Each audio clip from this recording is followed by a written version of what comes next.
그리고 2장 21절에 보니까 두려움을 제거하고 기쁨을 회복해 주신다 그랬습니다.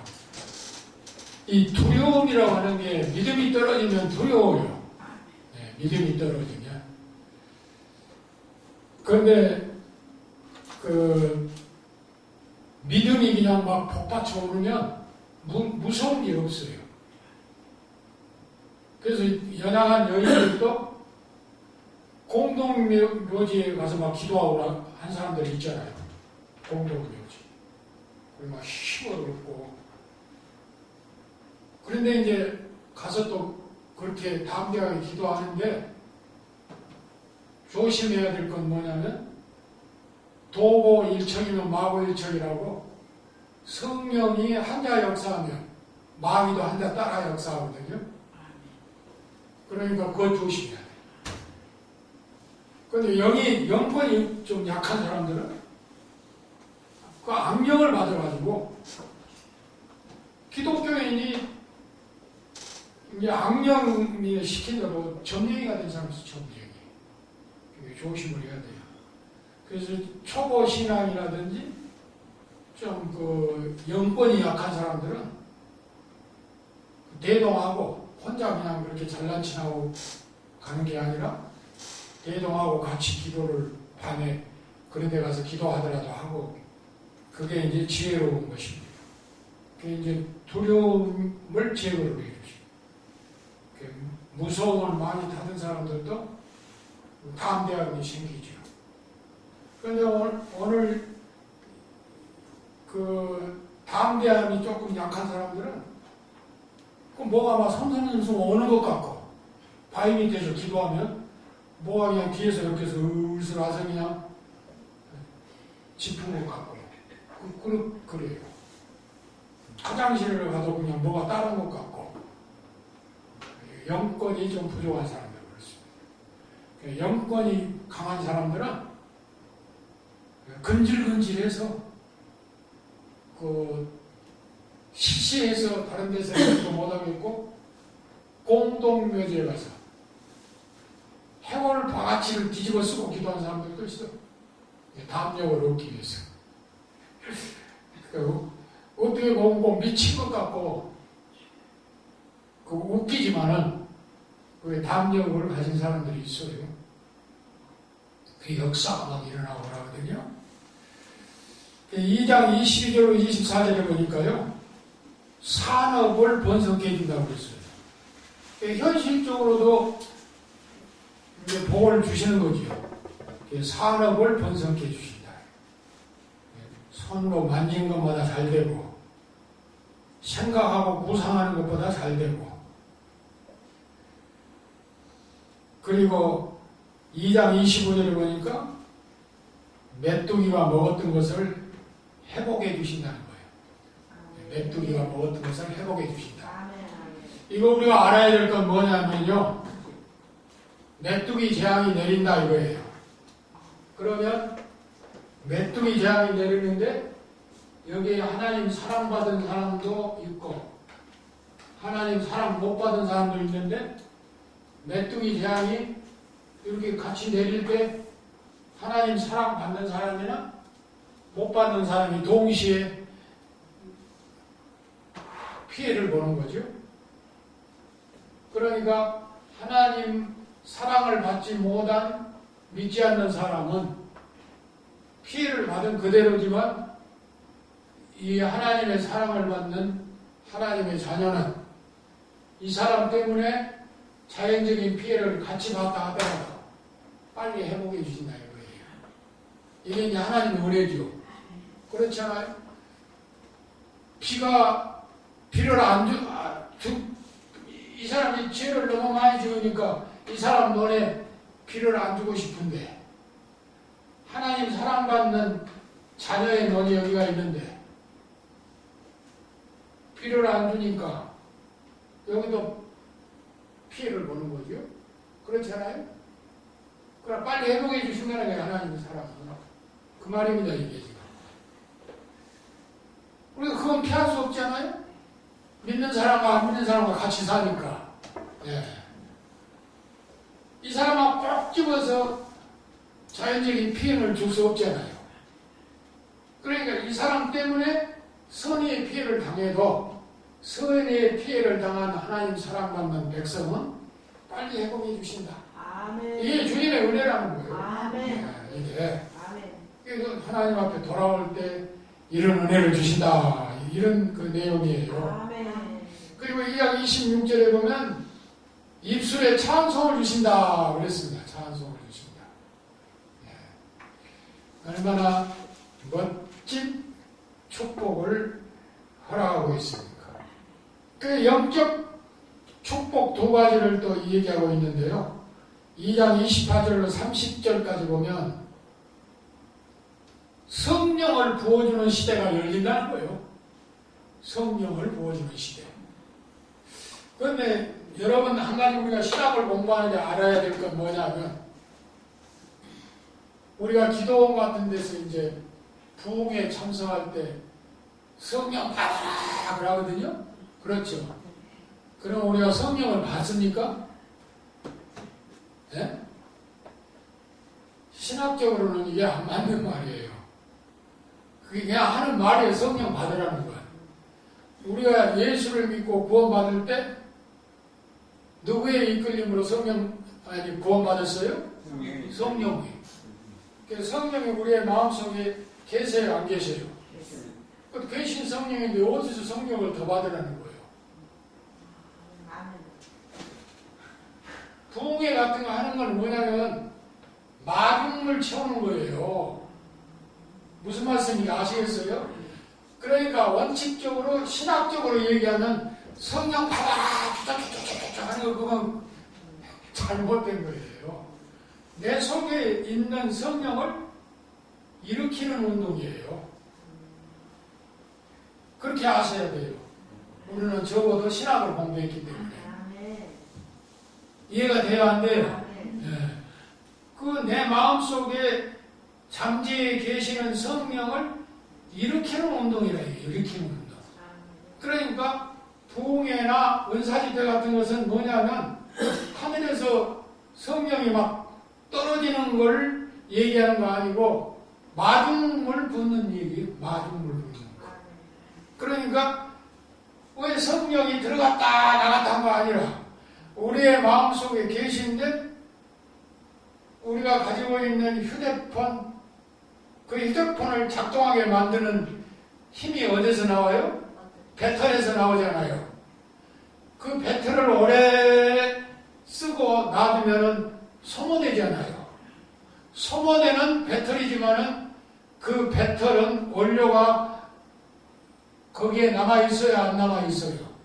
남아있어요. 그걸 충전하는 거예요.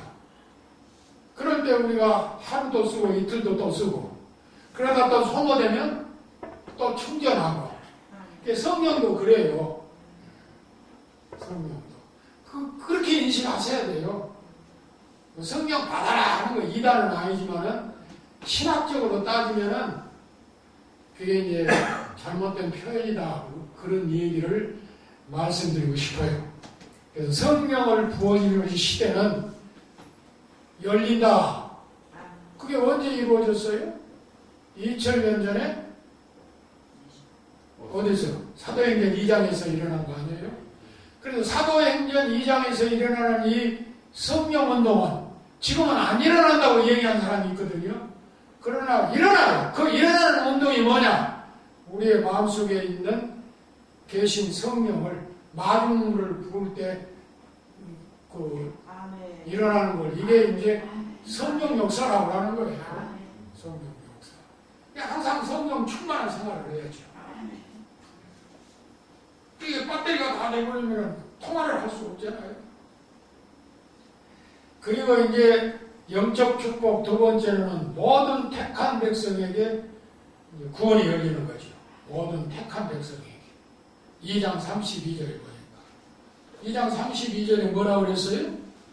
한번 읽어봅시다. 좀 깁니다. 시작.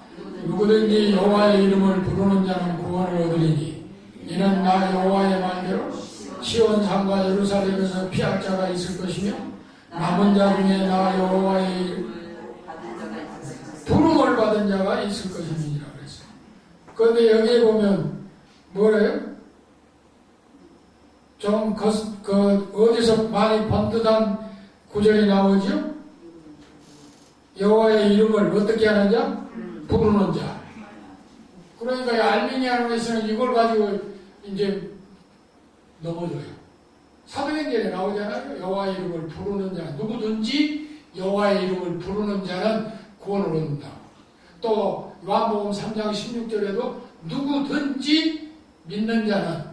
그런데 이게 다 택한 백성에 해당되어지는 얘기예요. 그래서 여기에 여호와의 이름을 부르는 자라고 하는 말은 택하지 않는 유기된 사람들에게 해당되는 말이 아니에요. 우리 택한 백성들에게 해당되는 말씀인 거예요. 이 특권을 우리에게 주신 것이죠. 그래서 모든 택한 백성에게 구원이 열린다 이거예요. 네. 그러니까 예수님이 십자가에 우리를 대신해서 죽으신 것도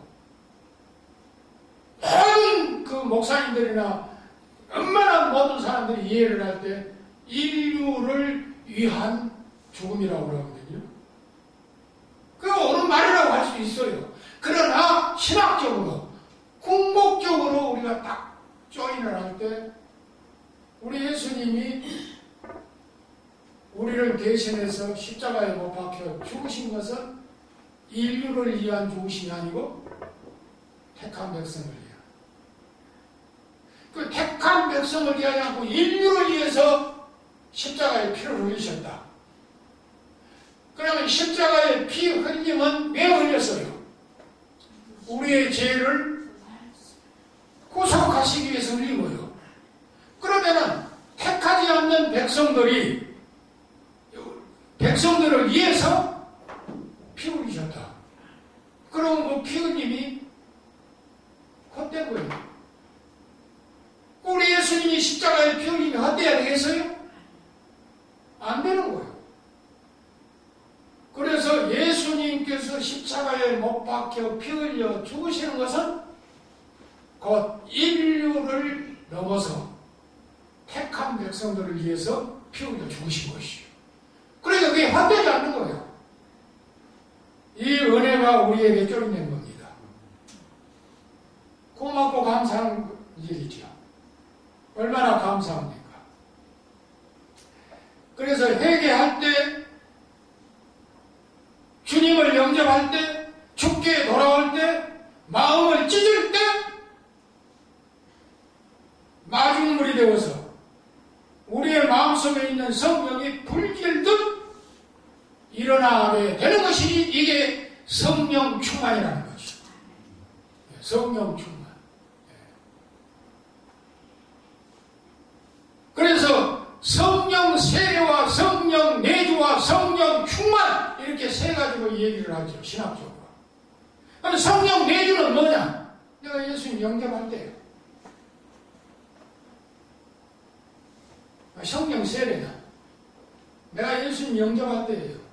그러면 성령 세례는 내 힘으로 되어졌느냐? 아니에요. 우리에게 무조건 주시는 축복이에요. 아멘. 예. 그러면 성령 세례에 임해서 우리가 구원받은 백성으로서 신앙생활을 합니다. 우리의 마음속에 계신 성령은 성령 내주요. 그런데 우리가 자꾸 죄를 짓고 딴 생각하고 잘못된 그런 방향 속에 살면은 내 마음속에 성령 계세요? 안 계세요? 안 계세요? 그러면 또 나갔다 들어갔다 하게요? 계세요. 계시는데 불편한 거예요. 얼마나 불편하시겠어요? 그냥 나갔다 들어갔다 하시는 분이 아니고 어디 시향집니까? 우리 하나님이 우리의 마음속에 내주하는 거예요. 이게 내주, 성령 내주. 네? 성령 내주 하실 때 네? 성령이 내주 하시는데 불편하다는 거예요. 내가 늙은 부모님을 모시는데 부모님을 모시면서 투덜투덜하면서 것도 그냥 투덜투덜 그냥 잡수 목숨 부지하고 내 집에서 나와 함께 살기는 살지만은 불편하시겠어요? 기쁘겠어요? 불편한 거요. 가시방석이 앉아 있는 것과 똑같아요. 그런 자식들이 있잖아요. 그런데 한 끼를 먹으나 두 끼를 먹으나 보리밥을 먹으나 쌀밥을 먹으나 그냥 부모를 기쁘게 해드리는 자식이 있어요. 이게 진짜 효도 아니에요? 이거 마음이 기쁜 거예요. 부모님이 가진 것을 없다 하더라도. 그런데 모시기는 모시는데 되게 불편하게 만들면서 모시는 사람이 있어요. 성령도 마찬가지야. 내 마음속에 내주하고 계시는 성령을 불편하게 하는 일이 이게 잘못된 삶이라 이거예요. 그래 항상 기쁘게 해드려야죠. 그리고 성령 충만은 뭐예요? 아까 얘기한 대로 마중물을 부어서 막 불리게 해요. 그래서 내 마음속에 붙은 불을 끄지 말아야 돼. 그래서 재단에 붙은 불을 끄지 말라고 하는 말은 무슨 말이냐? 내 마음에 붙은 성령의 불을 꺼뜨리지 마라 이거예요. 항상 충만한 생활을 하라 이거예요.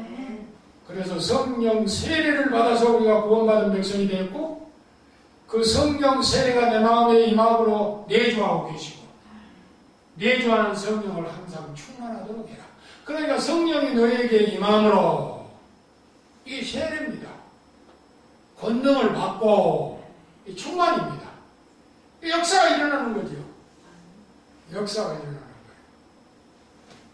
그래서 이제 죄를 깨닫게 하고 요한복음 16장에 있는 말씀처럼 이 성령이 하시는 일을 기록한 거 아니에요?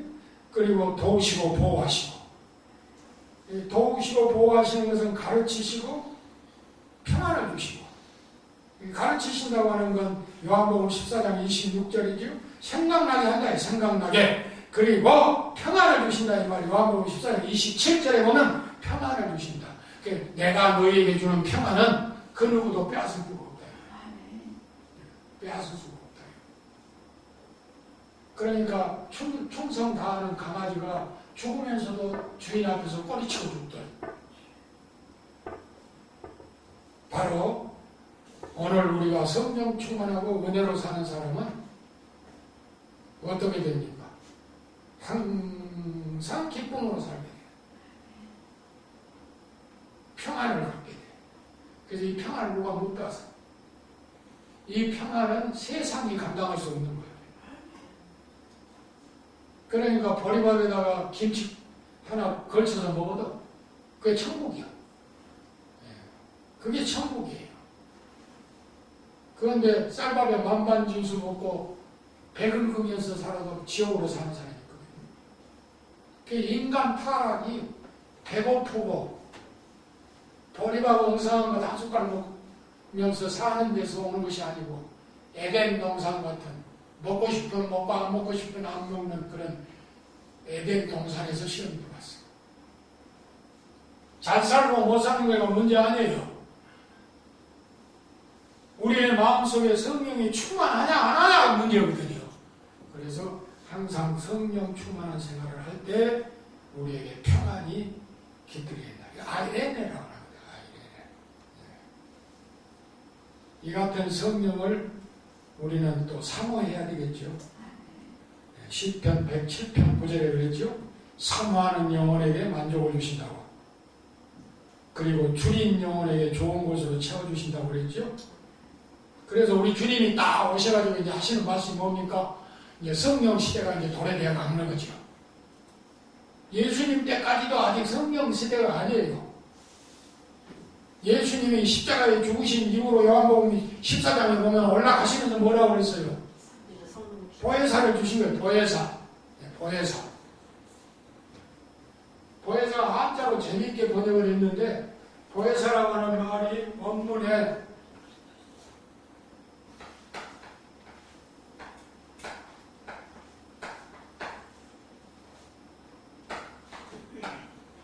파라클레토스라고 그래요. 항상 이 그림자처럼 따라다니면서 도와주시는 분. 네, 도와주시는 분. 이게 파라클레토스.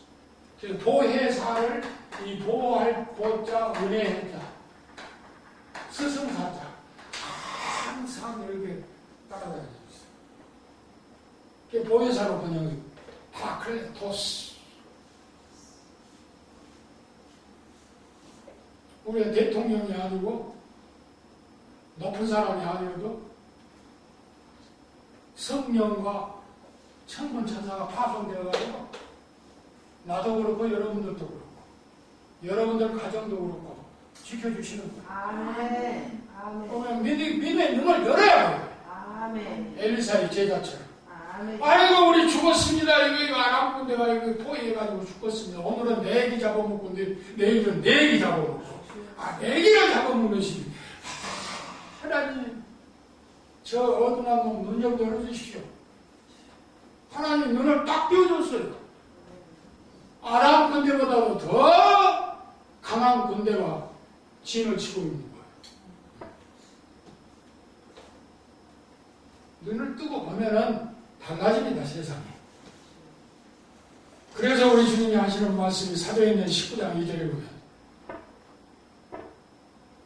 바울이 그랬습니다. 예배소에서 너희가 믿을 때 성령을 받았느냐? 성령 충만했느냐? 누가복음 12장 49절은 내가 불을 땅에 던지고 갔나니 이 불이 이미 붙었으면 내가 무엇을 원하겠니? 내가 불을 땅에 던지고 왔다고 했어요.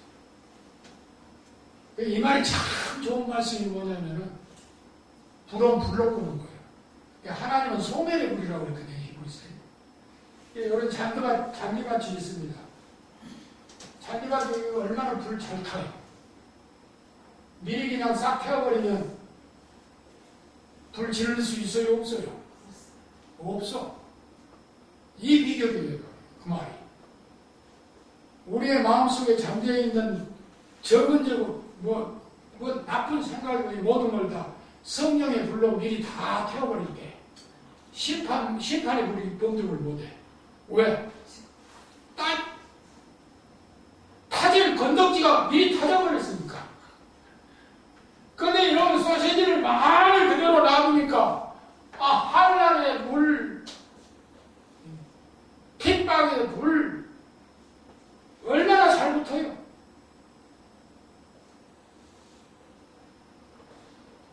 그러나 먼저 태워버려야 해요. 성령의 불로. 그런데 한란의 물, 핏방의 물, 앞으로 심판의 물이 태울 거 있어야지. 없어. 그러니까 미리 태워버리래요. 뭘로? 성령의 불로. 이 불을 던지러 오셨다는 거예요. 이 불을. 그런데 신비적인 얘기가 좀 되겠지만은 인간이 살면서 장담을 하면 안 돼요. 감기만 와도 동네의 감기를 먼저 자기가 담당하고 있어요. 예수 믿는 사람이. 근데 온 동네가 다 눈병이 와가지고 빨간이 눈들이 다 충혈되어 있는데 그 집 한 집만 다 멀렁멀렁해 눈이 맑고 하나님이 지켜주시고 그 체험을 난 해봤어요. 목회하면서도 교인들이 누구가 눈병이 와가지고 하는데 우리 애들이고 우리 집사람이고 나고 목회 잘하라고 그러는지 끝도 없어. 하나님 감사합니다. 그런데 그 동네에 유행병이 왔다 하면 먼저 어서 오십시오 하는 사람이 있거든요. 이걸 미리 태워버리지 않으니까. 불이 붙은 거예요. 그러니까 성령이 불로 쏘생기를 그냥 먼저 태워버려요. 그럴 때 아무리 붙이려고 해도 붙여지지를 않는다. 그래서 우리 주님이 내가 불을 땅에 던지고 왔느니 이 불이 이미 붙었으면 내가 무엇을 더 원하리요? 원할 것이 없다. 이렇게 말씀하고 계십니다. 마태복음 3장 11절에도 보면 예수님은 성령과 불로 세례를 주리라 했거든요. 성령과 불로. 성령은 세례, 푸른 능력. 그래서 마중물을 부어서 불이 되게 해요. 요한복음 20장 22절에 보면 부활하신 주님이 어떻게 됐어요? 숨을 내쉬며 이르시되 성령을 받으라. 숨을 내쉬며 이르시오. 왜 숨을 내셨을까요? 이 창조하실 때 창세기 2장 7절에 뭐라고 그래? 무슨 구절이 나와요? 인간을 만들어 놓고 하나님이 만들어 놓은 그 인간의 코에다가 입을 대고 뭘 불어넣으셨어요? 생기를 불어넣으셨어요. 이게 숨을 내쉬며 가라사대 너희가 성령을 받아라.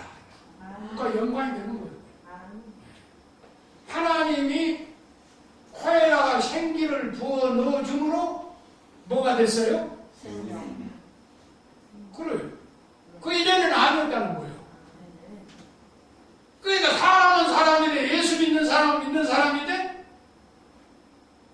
생명이 다시 말하면 숨을 내쉬며 가라사대 너희가 성령을 받으라.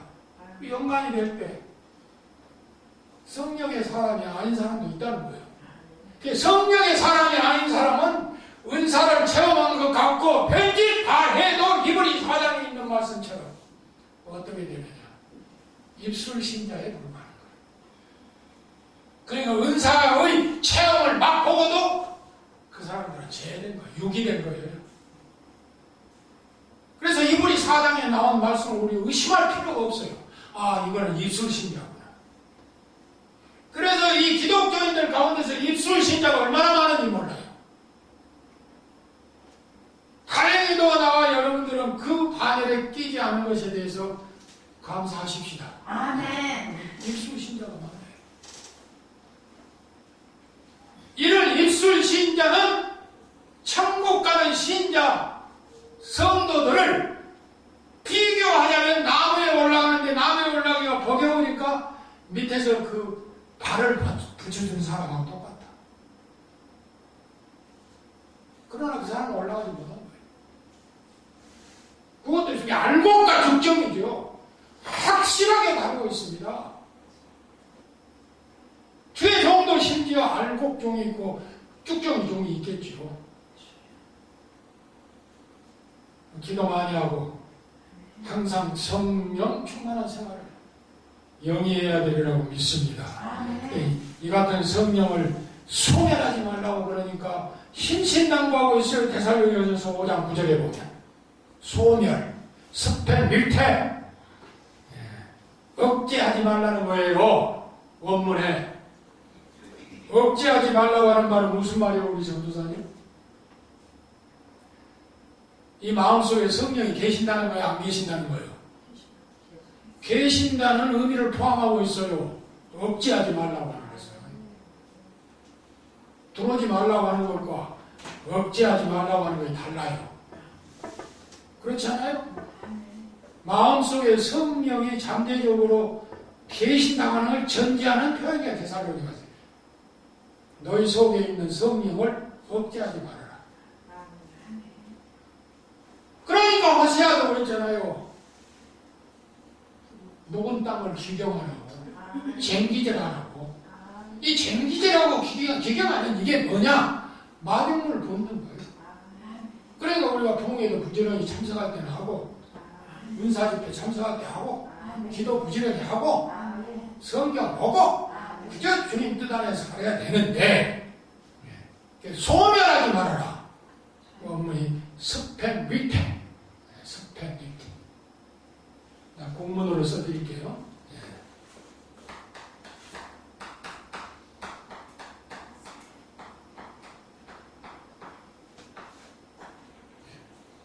시편 위태 거절하지 말라. 성령을 거절하지 말라.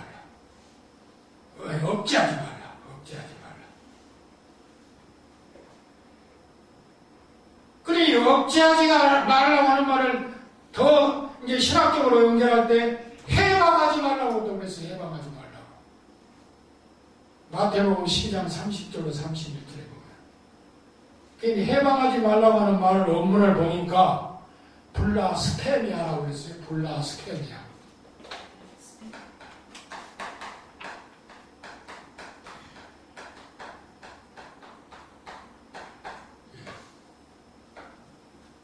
해방하지 말라. 성령 해방자가 뭐냐고 궁금해서 물어보시는 분들이 많아요. 블라스페미아라는 말은 무슨 말이냐? 한번 따라서 합시다. 거절하지 말아라. 반대하지 말아라. 거부하지 말아라. 그런 말로도 표현이 됩니다. 그걸 이제 억제하지 말라는 거예요. 억제하지 말라. 이거를 우리에게 소소히 가르쳐주고 있는 것입니다. 그래서 회개할 때 이른비와 늦은비를 준다.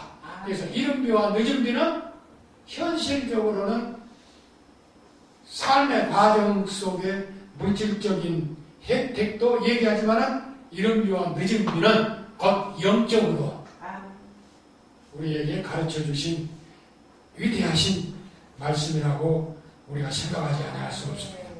그래서 105페이지 7번 보면 만민에게 부어주시는 성령, 여기도 이제 알미니안주의자에게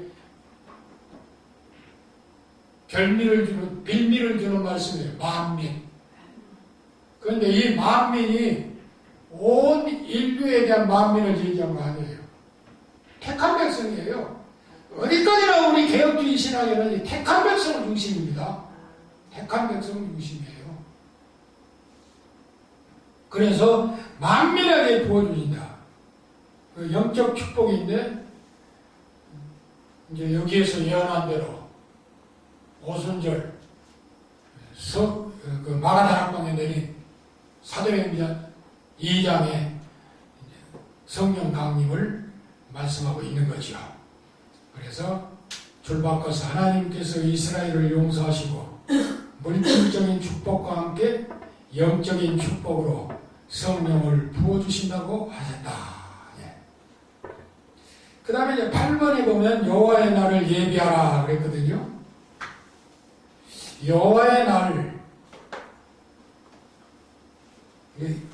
예비하라. 이건 두 가지입니다. 하나는 회개하면서 예비하고 2장 12절로 13절에 있는 말씀처럼, 그리고 말씀에 굳게 서서 기다리고, 신약 골로새서 3장 16절에 보면, 그래서 마음을 찢고 말씀이 죄를 깨닫게 하기 때문에 말씀을 부지런히 읽고, 또 말씀이 하나님 앞에 든든히 서게 하기 때문에 하나님의 말씀을 늘 상고하고, 사도행전 2장 37절이나 사도행전 20장 32절에 그렇게 우리에게 계도해 주시는 말씀이 허락되고 있습니다. 그래서 8번에 보면 줄바꿔서 세계 도처에서 발생하는 전쟁과 지진, 기아 등으로 수많은 사람들이 고통을 당하고 있으며 말세의 거짓 영들이 심약해진 사람들의 영혼을 혼란케 하고 진정한 복음을 거부하게 하며 진리의 빛을 가리우고 있다. 그래서 이단은 항상 약점을 노려요. 약점. 그래서 가장 그 약점이 쉬운 건 뭐냐면은 그 이단들 가운데 구원파 같은 거는 어떻게 그 약점을 꼭 짚습니까? 얘기하다가 기독교인이라고 하면, 기독교인이면 구원 받았습니까? 라고 묻거든요. 그러면 뭐 힘을 다 하거든요. 구원 받은 것도 같고 안 받은 것도 같고. 그럼 목사님은 강단에서 구원 받은 줄 믿으셔. 그러니까 그 생각이 나니까 뭐 확신은 없어도 나 구원 받았어요. 그러면 이제 또 약점을 꼭 집어요. 언제 구원 받았냐고. 그건 안 가르쳐 줬거든요. 목사님이. 구원 받은 걸 확신하라고는 가르쳐 줬는데 언제 구원 받았냐고 하는 것은 안 가르쳐 줘요. 그러니까 언제 구원 받은 줄 몰라. 그러니까 이제 약점을 딱 파고든 거예요. 우리한테 오면 다 가르쳐 줍니다. 여러분 언제 구원 받은 줄 기억하십니까? 네? 그렇지. 그럼 언제 구원 받았느냐 물어보면은 나 예수 믿을 때 구원 받았다고 그러면 돼요. 아주 쉬운 거예요. 그러니까 아주 쉬운 것이기 때문에 목사님들이 별로 말씀을 안 해주시니까 구원의 확신을 가지라는 소리는 기억이 나서 나 구원 받았다고 했는데 언제 구원 받았느냐고 물어보면 언제 구원 받은지를 모르고 망설이고 있을 때 그 약점을 뚫고 이단이 해집고 들어오게 된 것입니다. 그래서 이제 이단으로 또 흘러가게 되고 그런 것들이 얼마나 많습니까?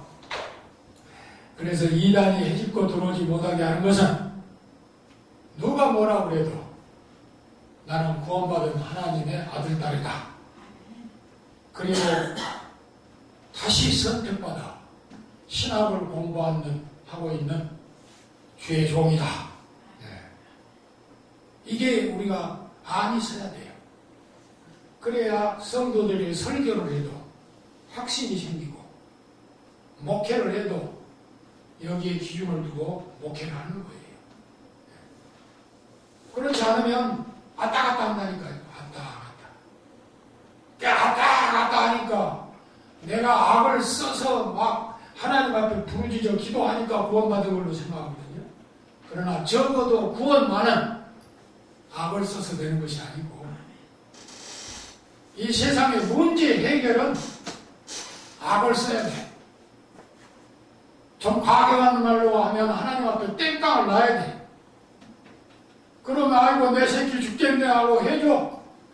근데 구원은 내가 땡깡 놓고 악 쓴다고 해서 되는 것이 아니고 하나님이 전적 은혜로 해 주신 은혜인 거예요. 이게 구원이죠.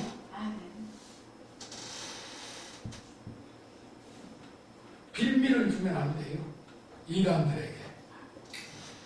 이단의 궁극적인 목적은 글자 그대로 이단이에요. 다루리 끄다. 끝이 다른 거예요. 10가지 중에 다 맞아. 9가지는. 틀림없어. 기성교회보다도 더 틀림없어. 그런데 마지막 한 가지를 딱 애곡을 해. 자기가 보혜사라고. 자기가 예수님이냐. 한 가지를 딱.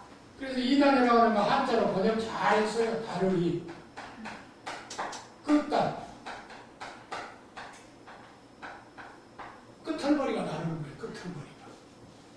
10가지 가운데 9가지는 정통보다 더 정통인데 한 가지가 다른 거예요. 그래서 다루리 끝단 이단입니다. 아주 번역을 재밌고 멋있게 아름답게 했어요. 그런 거로 아무리 내 귀에 듣기 좋은 성경 공부를 우리가 배우는 신학교회에서 내가 봉사하는 교회에서 어디서 유혹을 해도 넘어가 볼 필요 없다 이거예요. 잘못하면 넘어가기 때문에 감당을 못해요. 그래서 자기만 넘어가는 거 아니고 참여해보고 또 옆에 사람 꼬셔가지고 또 데리고 가고 이게 이단의 근성이고 잘못된 것입니다. 그래서 뭐 시한부 정말론이라든지 이런 잘못된 것들이 얼마나 유혹을 많이 하고 있었어요. 날짜가 중요한 것 아니고 주님 오실 때 내가 주님 앞에 바로 설 수 있느냐 없느냐가 문제 아니에요. 이게 중요한 거예요. 그래서 내가 사람은 흠이 없는 사람이 없다고 전번 시간에 말씀드렸잖아요. 그래서 10가지를 지정했다고 그랬죠. 1차, 2호, 3치, 4시, 5역, 6불, 3, 7로, 8천, 9, 10방. 그 10가지 그릇 가운데 한 가지가 딱 와닿는 거 있다고 그랬죠. 야기 적신이 8천이라. 야기 적신. 밤에 왔자. 밤에 잠자다가 적신으로 누구 왔는데 일어나는 거. 이게 8가지 가운데 잘못된 그릇됨이다. 영적으로 이걸 조인을 해보니까 도적같이 오신 예수님이 어느 때 오실지 모르는데 하나님이 우리에게 입혀주신 의로운 세마포 옷을 거치장스럽다고 입지 않고 팽개치고 적신으로 있다가 주님 오실 때 내가 그 앞에 어떻게 서리요? 그 앞에 바로 설 수 있는 사람이 돼야 돼. 이게 우리의 신앙의 초점이에요. 뭐 몇 년도에 오시는 것이 중요한 것 아니에요. 몇 월 달에 오시는 것이 중요한 거 아니에요. 내가 몇 살 먹을 때 오시는 것이 중요한 거 아니에요. 내 자신이 의로운 세마포옷을 입고 떳떳하게 그분이 언제 오시든지 그분 앞에 설 수 있느냐 없느냐가 가장 중요하다 이거예요. 네. 이게 신학을 공부한 사람들의 바른 신앙관이라고도 할 수가 있습니다. 그래서 우리가 이렇게 안설 때 양떼들을 가르칠 때도 흔들림이 없이 바로 가르치는 거예요. 그래서 내가 항상 주장하는 게 그거 아닙니까? 잘 믿는 거 중요하다. 그러나 바로 믿어라. 성경 많이 하는 거 중요하다. 많이 알아야 돼요. 그러나 바로 알아라. 네, 바로 알아라. 이게 아주 얼마나 중요합니까, 여러분요? 성경 많이 하는 거 중요해요. 창세기서부터 요한계시록까지 도통 중요한 거예요. 그러나 더 중요한 것은 바로 알아야 돼요. 바로. 이게 오토록시라고 해요. 오토록시 데알라지라고 하거든요. 정통 신학. 우리 대한민국의 신학이 얼마나 많아요? 얘기한 대로.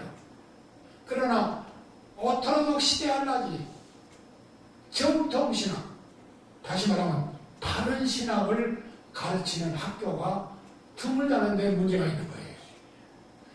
우리 대한예수교 장로의 총회신학교가 제가 자부하고 싶은 것은 오토록시 데알라지 바른 신학이에요. 바른 신학. 신학을 많이 하는 거 중요하지만 바로 하는 거예요. 이 자부심을 가지시고 우리가 이 하나님이 세우신 선지학교에서 공부하시기 바랍니다. 여러분. 주위 환경을 살피면 안 되는 거예요. 사람이 가장 시험 들기 쉬운 것은 뭐냐면 비교의식이에요. 그래서 아담과 이브가 선악과 따먹고 맨 먼저 암습해 오는 것이 비교의식이었어요. 비교의식이 뭡니까? 선악과를 따먹고 보니까 눈이 어떻게 됐다고 그랬어요? 밝아졌어요. 밝아지니까 자기 남편이 앞에 섰는데 무엇부터 보이겠어요? 수치스러운 것부터 보이는 거예요. 비교가 되는 거예요. 자기하고. 또 남편과 아내를 보니까 자기하고 비교가 되는 거예요. 비교의식부터 침묵을 하는 거예요. 오늘 우리가 시험에 들면 비교의식부터 생겨요. 다른 신학교와 우리 신학교를 비교하고 내가 섬기는 목사님과 다른 목사님과 비교하고 내가 다니는 교회와 다른 교회와 비교하고 내 부인과 남의 부인과 비교하고 내 남편과 남의 남편과 비교하는 비교의식. 이게 무서운 시험의 통로입니다. 그럼 뭐로? 우리는 비교할 필요가 없어요. 그 자체에 만족하시고 그 자체에 자부심을 가지고 열심히 하면 하나님께서 우리에게 물붓듯이 은혜와 축복을 부어주신다는 사실입니다. 이걸 믿으세요. 하나님 살아계시니까요. 하나님 살아계세요. 또 저분이 보고 계세요. 다 알고 있어요. 우리의 심장 폐부를 뚫어보고 계세요. 마지막으로 9번째 여기 105페이지 보면 시온에 거하시는 하나님 그랬습니다. 이제 회개하고 돌아온 백성들에게 약속을 하고 있어요. 어떤 약속을 하고 있습니까? 승리와 축복을 약속하고 있습니다. 그래서 호세아서에도 결론은 축복을 약속하셨고 요엘서도 결론은 뭘 약속하셨어요? 축복을 약속하셨어요. 그 축복이 뭡니까? 한번 읽어봅시다. 하나님은 이방 모든 나라를 심판하실 것을 말씀하시면서 이스라엘에게는 성산 시온에 거하며 그들만의 하나님 여호와가 되어주실 것을 약속하고 계십니다.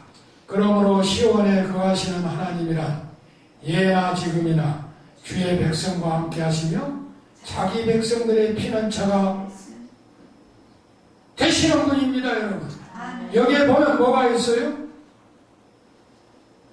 시온에 거하시는 하나님이 누구의 하나님이라고 말씀하고 있어요? 그들만의 하나님. 여기에 그들이라고 하는 건 누굽니까? 택한 백성, 택한 백성. 뭐 만민에게 부어주시라. 누구든지 예수의 이름을 부르는 자는 구원받으리라. 좋은 말씀이에요. 그러나 신학적인 궁극적인 구원의 목적은 어디에 있느냐? 택한 백성. 그래서 여기서 결론이 뭡니까? 그들만의 하나님. 그들만. 그래서 여기 그들은 인류를 말하는 것이 아니고 택한 백성을 말하는 것입니다. 그리고 지금 예나 지금이나 주의 백성과 함께 하신다고 그랬어요. 주의 백성이 누구예요? 택한 백성. 함께 하신다 이거예요. 그래서 약속된 축복을 주십니다. 그래서 16절에 어떤 축복을 약속하고 계십니까? 3장 16절 한번 읽어보실까요? 시작. 여호와께서 시온에서 부르짖고 예루살렘에서 목소리를 내리시 뭐라고 그랬어요? 하늘과 땅이 진동하리로다. 그러나 여호와께서 뭐라고 그랬어요? 그의 백성의 피난처 이스라엘 자손의 상성이 되시리로다. 하나님의 보호를 얘기하고 있어요. 보호를 보호하신다 이거예요. 그러니까 어떤 목사님이 시골에 부계를 갔는데 매주를 천장에다 걸어놨는데 강사방인데 저녁에 잠을 한참 자다가 꿈을 꾸는데 하얀 노인이 야 이놈아 일어나라 하고 소리를 치니까 깜짝 놀라서 일어나는데 자기의 베개로 그냥 메주덩어리가 떨어진다. 돌덩이 같은 메주덩어리. 만약에 그분이 깨워주시지 않았으면 붕괴가 가지고 그렇게 깨지는 거지. 이걸 뭐라 그래? 한번 따라서 합시다. 골로 가다. 근데 골로 안 보냈어. 왜 그렇습니까? 보호하신다. 이 보호. 주님의 보호가 없이는 한시도 살 수 없어. 이 만연하는 질병 속에서도 주님이 보호하셔야 돼. 털 하나라도 안 건드려야 돼. 특별히 우리 주의 종들, 가족들, 이런 보호의 은혜가 임해야 되고, 그 다음에 두 번째로 18절에 뭐라고 그랬어요? 또 읽어봅시다. 큰 소리로 시작.